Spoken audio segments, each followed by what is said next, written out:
presented by allaccessretail.com. Welcome to Conversations on Retail.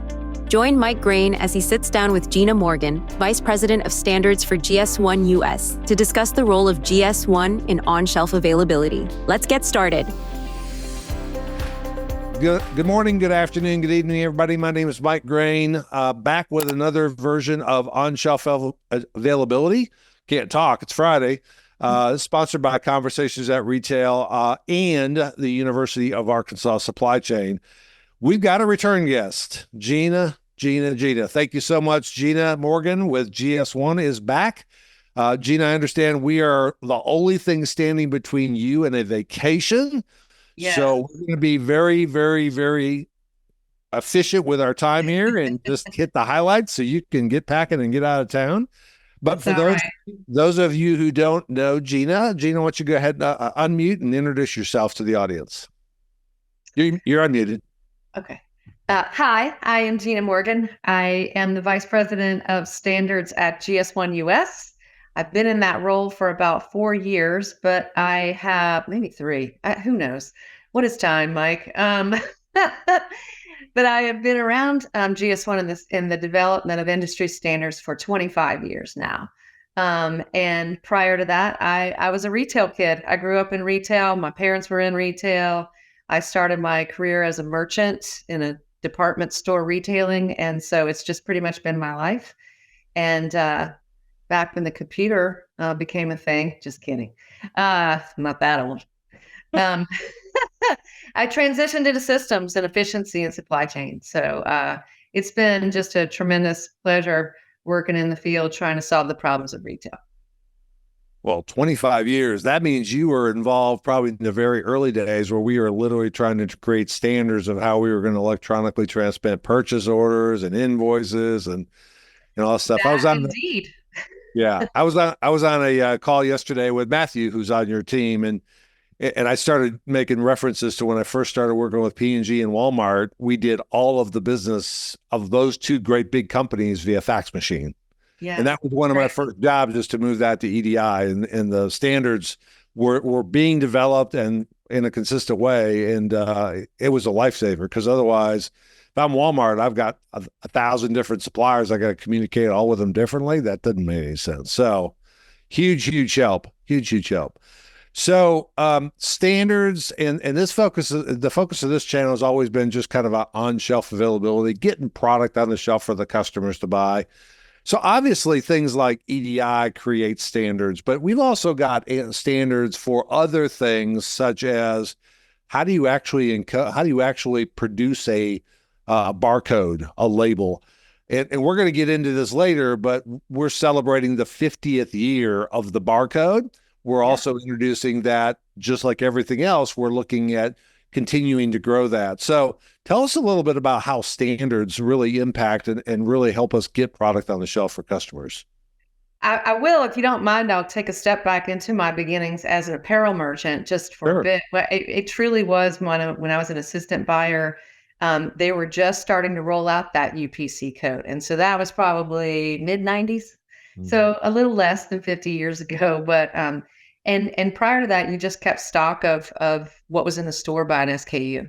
And so you really couldn't track what inventory did you have, what did you need, you couldn't even track sales you could track it by SKU, but you couldn't do color, size, all the things that you want to track in order to be able to have maintain your inventory accuracy and things like that. So I have been there from the beginning. It's called Floor Ready Merchandise Initiative. And I was there at the beginning. And here I find myself now driving those industry initiatives forward. So that barcode that you spoke about, that began 50 years ago to make checkout more efficiency, has evolved to manage inventory, to do things like that. And it's evolved into things like serialized identification, which gets you even more granular on about what's in your store. Consumers are now demanding a unified, always on, always open shopping experience, and retailers, marketplaces, brand owners, manufacturers, all the folks involved, Mike, are seeking ways to keep pace and grow. And standards really are important for interoperability which leads interoperability is essential to have solution choice. So what I choose to operate my business may be different from what you choose to operate your business. And we can compete on what those solutions look like, but standards bring it all together because they can now speak to one another. So it really, you could think about standards in a way that don't deal with retail. And that's how we talk on the phone with one another. That's how we surf the internet. All of those things are important in keeping things connected, and standards are at the heart of it. Yeah. When we think a little bit about just the invention of the UPC, and it was during my early days that I kind of said that too. If I remember correctly, the primary driving factor for coming up with that is they didn't want to have to price sticker every single unit, right? That was the driving factor. It was really more of an efficiency play. But just talk to us a little bit of what are the other things? I mean, once we go, okay, well, yeah, now we don't have to, we can just scan it. We don't have to literally key it in every time. But some of the unlock of how we leverage that UPC, you mentioned being able to track sales. I don't think they ever thought about that. Exactly. What are some of the other things that people, once it was in place, all of a sudden said, well, if that's in place, we can use it for the following things. Do you have some other examples of what that would look like? Yeah, inventory management is the big one, right? And you hit on it. Prior to that, like you knew what you sold by going and counting it on the shelf at the end of every night. So there's total efficiency, sales, volume, the success of a promotion, anything that that what the barcode unlocked was, I mean, it's just masterful actually when you think about it, and how it evolved commerce. But that automatic identification that you can get from a single scan, depending on what data stream you're feeding that, has done a lot of things. It's made the supply chain more efficient. We moved from just putting the UPC code on a product to using different identification, but similar barcode symbology to track shipments and containers and ships. And so that really just unlocks the visibility of the entire supply chain. Now, have we perfected it? I mean, I think the pandemic would point to maybe not, because now, but that's really what the next evolution of identification and automatic data capture can unlock, is being able to see and divert and move and respond in a much more dynamic way than we've been able to. Yeah, and that's a perfect segue, because what we're talking about with this Sunrise 2027 is something that, frankly, we've been doing at retail for a while. We just didn't call it that. It was called radio frequency identification. The RF part is how we actually capture the information. The ID part was always the identification. I have a prop here. So I've got this bottle of Windex. It's got a UPC quant. And today we can go, this UPC, I've got 10 of them, right? But I can't distinguish this one from the other 9. They all look the same. You guys are really kind of leading the way from an industry standpoint, which is much better than the industry needing it and you guys not having it. You guys are doing a really good job of saying, we need to uniquely be able to identify and track these individual units, okay? Yeah. Why would we need to do that? Because, hey, UPC quantities worked forever. Why do I need to be able to track, whether it's this or a television or whatever, why do I need to be able to track an individual unit level? A few reasons, and you can serialize. There's different forms of serialization, right? You can go to a batch or a lot number, which is still not a very specific instance, like you talked about with the 9 distinct instances of Windex. But you can go to a batch lot, and what that gives you is, I don't need to pull every bag of potentially contaminated produce. I don't want to name any particular commodity, but at batch and lot, when you know that, you can then zero in on maybe there's an incident or a problem with something. And so that granular identification helps you pinpoint and understand things like that. Serialization gets you to a finer level of granularity. And so now I can track a specific instance of a television set. I can count them with radio frequency identification. That's a requirement. So the reader, you can be hands-free and I can count. I can wave a magic wand and I know that I've got 10 things there, unique things. Without serialization, I don't know if I read 10 distinct things or I read one thing 10 times. So that's where serialization and that fine level granularity unlocks a lot of different technology, but also a lot of different use cases. I would say that speaking to where the consumer is headed, the consumer wants more information about the thing they're holding in their hand. And to do that, that granular level identification is also extremely valuable because one thing might be manufactured in different places. So it looks the same on the shelf, right? But it actually might have come from a different part of the world because they're manufactured in different parts of the world. But maybe that matters to me. And so having that granular identification will allow me to link to the specific information about that instance of the thing. Yeah. Does that make sense, Mike? Great example. Great example. I give you one more that I've used with several retailers because specifically when people are looking to get their on-hand accurate so they can take care of their online customers, that's usually a big thing. So we got to get our inventory right. Well, I've given this example before, but let's just say I have 3 of these television set, a specific television set. If I have 3 in the building, I may or may not have 3 to sell. Correct. What do you mean by that, Mike? Well, one of them could be on the back wall showing customers how they work. That's in the building, but it's not available for sale. One of them could have, hey, we've got to open it up and we're playing a video on an end cap somewhere. Again, that's in the building, but not available for sale.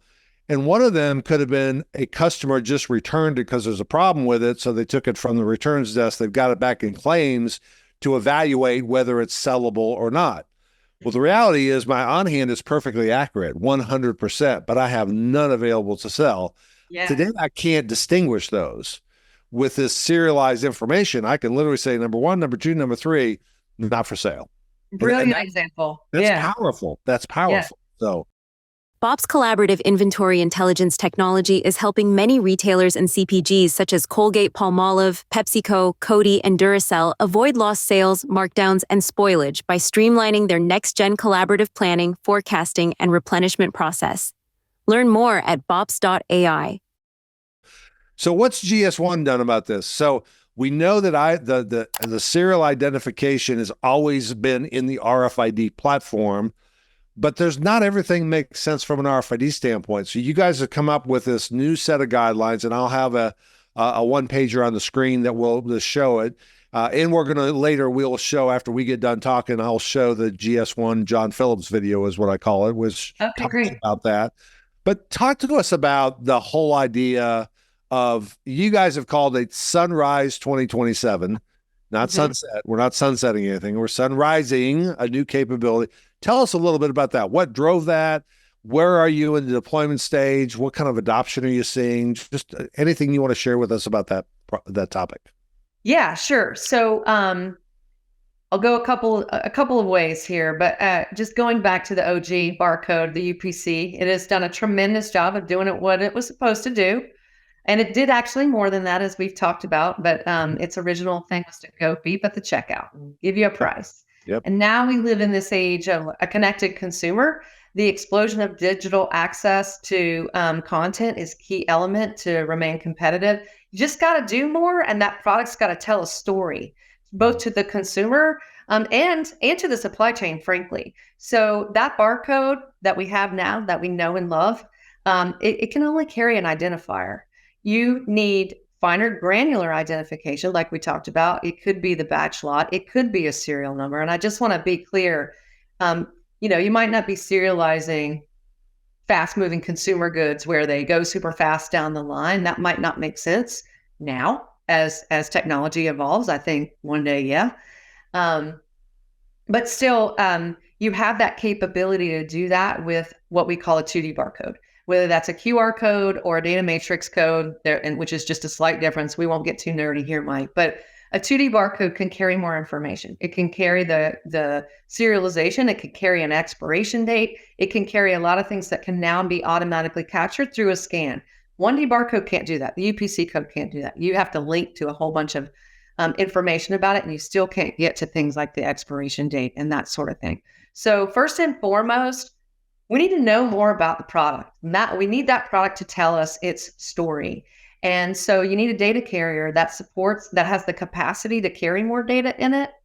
But more importantly, you need that to be web resolvable.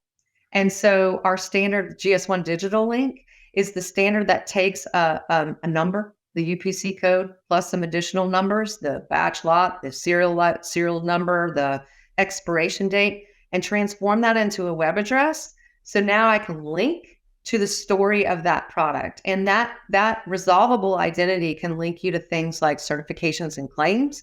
It could link you to country of origin. It could link you to a number of coupons. It can promos, whatever you want to do. So you could bring in the consumer to give them an experience, but you can also satisfy their desire for more information about that product.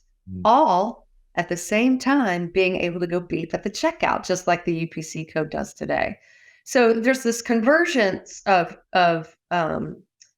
things where it's granular identification, web resolvability, links to other data about that product that work together through a series of standards that tell that allow you to tell that product story. I've said this before. If there's one good thing that came out of COVID, everybody can use their phone to order food at a restaurant. Everybody knows how to do that. Nobody knew how to do that before. So what you're basically doing is you're putting that kind of capability, that happens to be a QR code, but that same kind of capability for every item, I can go look and find out a lot more than just what the item is, right? Where it was manufactured, any potential health hazards, or does it contain peanut butter, or whatever those things happen to be. From a consumer facing standpoint, I've become a lot more educated about the products I'm buying. Yeah, that's for sure. And the thing is, like, there are QR codes on products today. You can go pick up any, I probably have something on my shelf right now. I do. Right here. Here's a QR code on a box of something. And that will take me to likely the product page that the brand wants to send me to. You dug into what that is. It's just a web address. Right. When you use a standard, and it's a proprietary web address that brand put in there, when you use a standard that also incorporates the UPC code or the UPC code in the lot, then that allows you to tell the story about that lot or that batch or whatever of that box of crackers. And then, because the identifier is in there, you can do all the supply chain processes that our UPC code did. And that's really the importance of moving to a 2D barcode. It allows you to put more data in the code. And so that then allows you to tell a deeper, richer story. And it also can then allow you to manage the supply chain processes that have always been done and that we talked about earlier. How about food? I'm just going to play this all the way out. I am standing in front of a whole bunch of bananas. Can I pick up a set of bananas and scan that code and tell me what the life history, when was it picked, when was it wrapped, etc.? Because bringing home bananas or strawberries that get moldy the next day, et cetera, never is a really good experience, right? So is that kind of information available or potentially? It absolutely is. And I will admit and be perfectly transparent that there are some produce companies who have a QR code on it today that tell you where it came from. What farm was it produced? The difference here and where we're moving to is you can combine that. Once you use the GS1 digital link standard, you bring all of that together. So I now don't need a UPC plus that QR code. It all comes together in one code. So I could tell that story. I could tell where those strawberries were farmed, and I can check it out at the cash register, all in a single code. Wow. So let's talk about the actual transaction part of that. I go to the register. Today I'm scanning basically my 1D barcode, right? Mm-hmm. And it just looks up the price and away we go. When I use this 2D barcode or this at the register, I'm assuming the same thing happens. I'm going to go look up the price and charge the customer. What are the other things that I could possibly do with that? Yeah, long term, that is exactly how it's going to work. It'll go beep and it'll give you a price from that 2D code. If there's additional data in the code, let's say it is a lot number or it's an expiration date, what you can do as a retailer with upgrades to your POS system is say, nope, I'm not going to let you walk out of here because that's actually a recalled product, or that's close to expiration. There might be some dynamic pricing or something like that you might do, or don't let your customer walk out with an expired product, because there's nothing worse than getting home and seeing that my milk's expired. Hasn't happened often, but does. And that's not delighting the customer. Wow, that's huge. That's huge. Yeah. While that may sound like an inconvenience at the register, that's really, I think most people would go, I'm sorry, this one has expired. We're going to go run and get you another one and take care of you. I think the first time that happens, you probably go, what are you talking about? The second time it's like, well, thank you.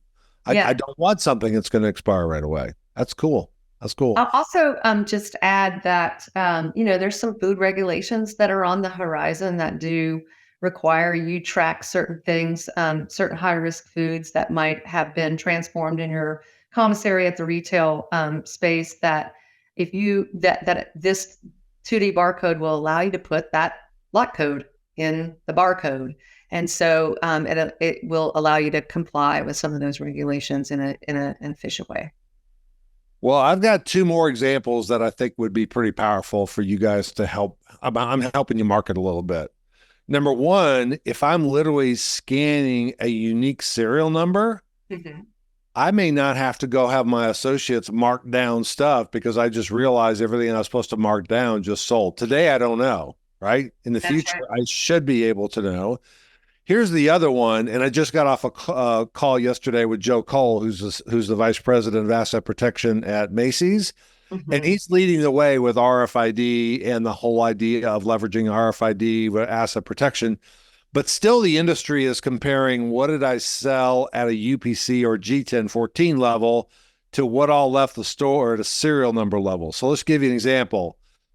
5 pairs of blue jeans left the store. I'm sorry, were sold at the register, but 10 left the store. Yeah. So obviously 5 got stolen, but which 5 got stolen versus which, I can't tell you. Somebody comes in and returns one. Was that one that was bought or was that the one that was stolen? I don't know. So to me, this next level of asset protection is actually comparing the serialized G10 at the register to the serialized G10 at the exit. Well, guess what? RFID can't really do that very well, or it can, but it potentially would get overreads of other stuff in the area because you didn't get everything. If you start to leverage that and have the same RFID serialization in the tag that's on the label, you can actually pull those things together. Yeah, I'll give you another one. Is in addition to theft, another form of that is returns fraud. And we've all been, where they scan your product and then they scan a sticker and they put the sticker on your pair of shoes. When you get to marrying that serialized RFID tag, that serialized G10, you put that into a 2D code. Now I can capture that at point of sale. And like, you're right, there are RFID point of sale systems, but that's a CapEx expense as well. And so this is another way to capture that at point of sale. So I know I can prevent returns fraud, which is huge in the apparel and general merchandise 100%. Space. Well, here's the other great news about this, but it's also a complexity. Everybody's looking for that single solution. I just want a scanner-based solution. I just want a computer vision-based solution. I just want an RFID solution. The reality is, at least I've been around long enough to know, I don't think there is a silver bullet. I think it's going to be how do we can get those to work together. Because if I can scan it at a register with a scanner, obviously 2D barcode, and that 2D barcode actually matches the serialized number that's embedded in the tag, I can link them together, but they would be different data captures, but it's still pointing to the same thing, right? Absolutely. And I wholeheartedly agree. I always say, like, it's not an either or, it's a bunch of ands. And listen, machine vision and where technology is evolving is super amazing, right? I always go back to, how do you tell the organic banana from the regular banana? They're both bananas. And the machine doesn't know. I mean, and so that's my question every time I go. So it is a bunch of ands put together to give you a solution that will solve all of the problems. And it's up to us. And that's where standards become super important, right? It still should rely on that unique identification in whatever data capture mechanism, whatever sensor you've got going on, to whatever level of granularity you want to identify the thing to solve your business problem. And the business problems we're trying to solve become more and more complex, which is what requires granular identification, and put into the appropriate data carriers, you can begin to unlock all of the value. Wiliot's visibility platform connects the digital and physical worlds using IoT pixels, battery-free smart tags that push data to the cloud in real time without human intervention. Their mission is to make every single thing an agent of change, enabling ambient IoT by adding intelligence and automation to food, apparel, packaging, pharmaceuticals, and other products. Learn more at wiliot.com. So you guys call this Sunrise 2027. But 2027, that's several years away. I don't have to worry about that. The reality, we retailers and suppliers need to be thinking about that now and implementing things now. Where is the industry really on the, maybe not the full adoption of this, but are you getting a lot of queries? There don't any specific examples, but queries from retailers and suppliers, so they're working on it now to be ready for 2027? Yeah, so we, GS1, have spent several years working in the lab, right? And doing lab testing on reading 2D barcodes at point of sale with bioptic scanners, with handheld scanners to ensure that we don't break anything by the move to this 2D barcode, that things don't ring up twice if there's two barcodes on there, which there will be for a period of time, that things can still go quickly because the whole point of the barcode was to speed up checkout. So we don't want to introduce this whiz-bang barcode and then everything slows down. We certainly don't want to do that. So we spent a lot of time in the lab testing that and got it to the right point. All of the scanner manufacturers were part of that to get it to acceptable levels. And now we have retail partners that are testing. Now they are testing in small scale pilots at the moment, but they are doing that with real world product. You will find product on the shelf at a grocery store that has a QR code with a GS1 digital link and the UPC code and other data in it today. There are products out there that the brands have started marking with that. I expect that next year will bring us some real life implementations of 2D barcodes in store for sure. Awesome. So I would imagine that it's not just the point of sale systems, because in a lot of retailers, we have these personal shoppers, BOPIS, whatever you want to call it, but people shopping on behalf of shoppers. Yeah. So I'm assuming anything I'm using to actually deliver a customer order, even if it's a handheld device, has to be able to read that QR code or that GS1 data link as well, right? Yes, for sure. What's interesting about that and that particular, when you've got somebody else buying your groceries for you or whatever it might be, there could be minor variations in a product, right? And but it still has the same G10. It's a minor variation. Maybe it's a Messi bag of chips, meaning Lionel Messi versus Ronaldo, I guess. I'm not a soccer person, sorry. I should have used football. American football. I'm getting it all wrong here, Mike. But that might be what you want to purchase. Maybe you're having a birthday party for your kid and he's a Messi fan. And so there's another piece of data that we call label variant or consumer product variant that could distinguish this bag of Messi chips from Ronaldo bag of chips. And so that can also be put in this 2D code.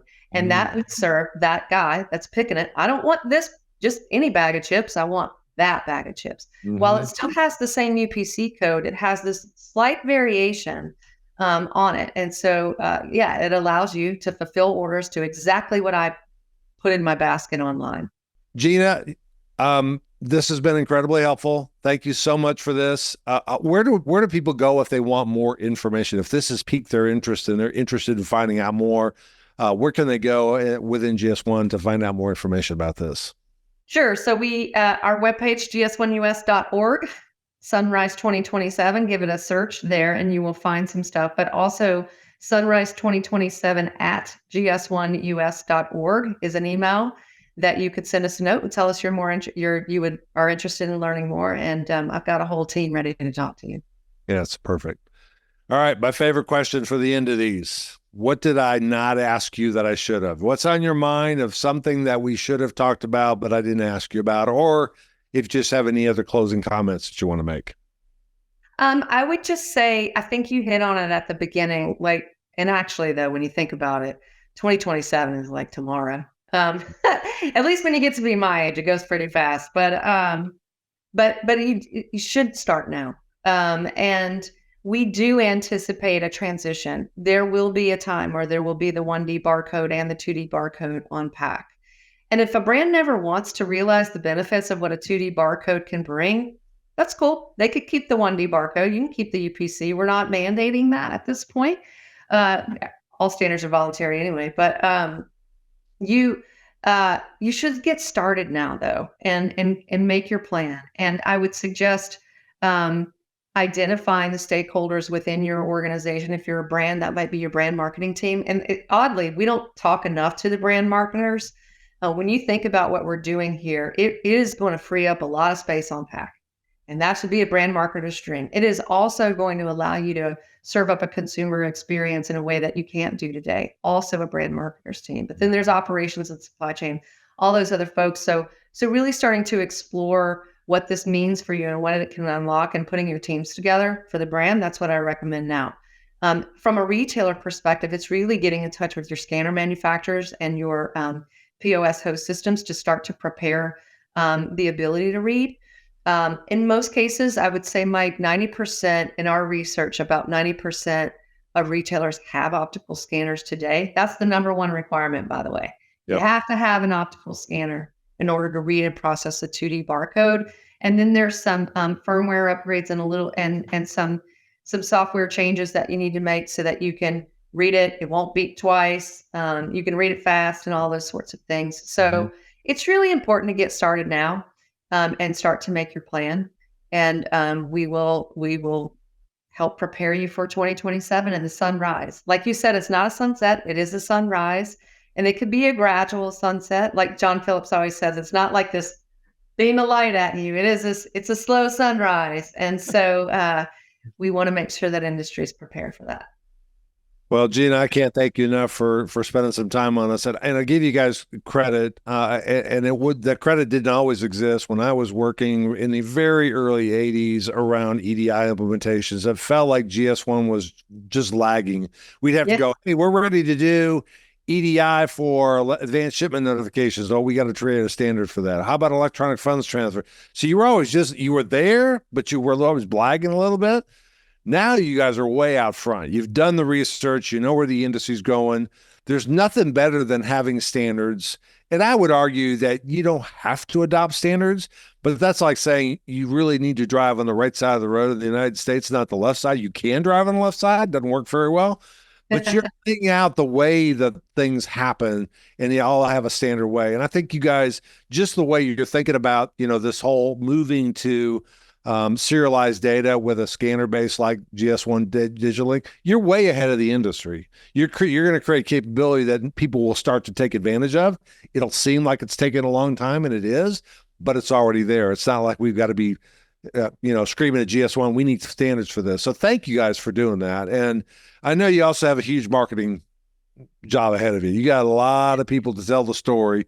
Hopefully this podcast is a very small step towards that, but I want to thank you for that. You enjoy your vacation, deserve it. And anything else that you want to say before we close out?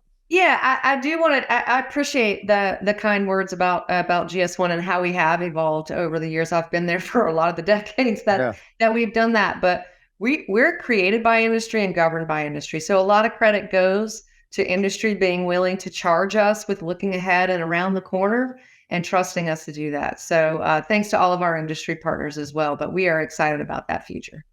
Awesome. Well, thank you for your time. Have a great vacation. And hey, I hope to hear 2025. We're going to hear success stories about 2027. How about that? Yes, sir. Yes, sir. And you'll have me back because I love being on a podcast with you, Mr. Graen. Awesome. I enjoyed it as well, Gena. Have a great rest of your day. Bye-bye, everybody. Thanks. Bye. All right. Bye-bye.